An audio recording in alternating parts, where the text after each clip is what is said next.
Hello guys! Handa na ba ulit kayong matuto? Ihanda na ulit ang inyong mga materials at sabay-sabay tayong mag-craft. Please subscribe my channel, Mommy Love and Crafts for more videos. Ngayon naman ay magra-wrap tayo ng baby's bread bouquet.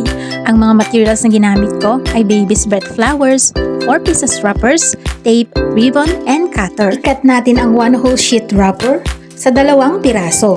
White matte Korean wrapper nga pala ang ginamit kong wrapper. At ifinold ko lamang guys ng ganito. Ganon din ang gagawin ko sa kalahati. Ilalagay at ididikit natin ito sa harapan.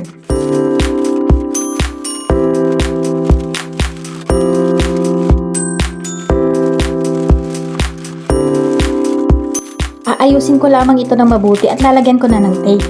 At dahil pure baby spread flowers lang ito, hindi na ako naglagay ng wet flower o kaya naman ay wet foam. Pwede nang balutin na ganito.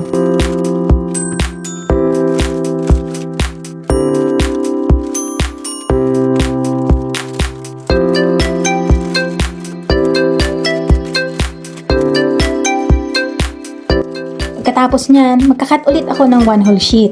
Gagawin ko lamang itong 2 piraso.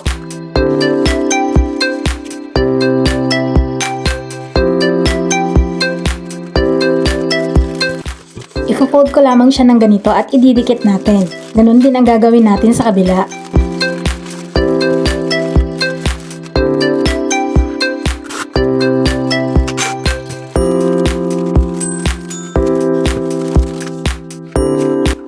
Magkakat ulit ako guys ng 1 whole sheet. 2 piraso yung gagawin natin dito. Binawasan ko lang konti dahil masyadong mahaba yung wrapper.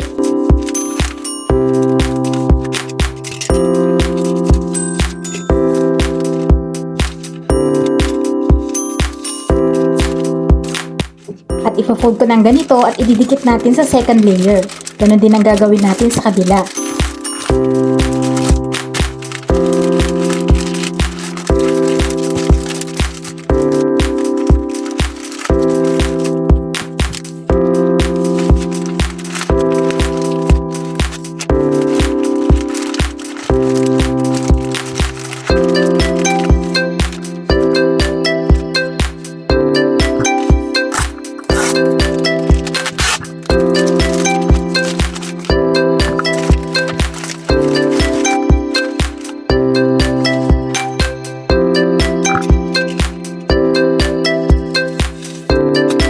Magkakat ulit ako ng 1 whole sheet. Hahatiin ko ito sa 1/4.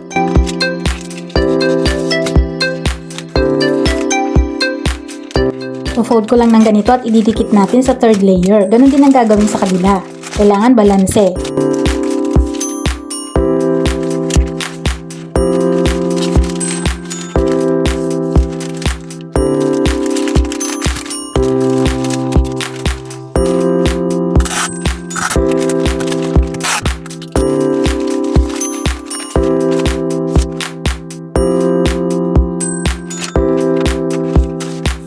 May natitira pa tayong last sheet. Hahatiin ulit natin sa 1/4.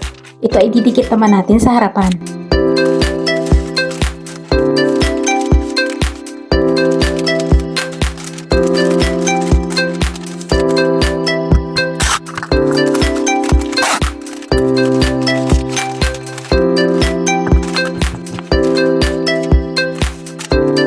Ganun din ang gagawin natin sa kabila.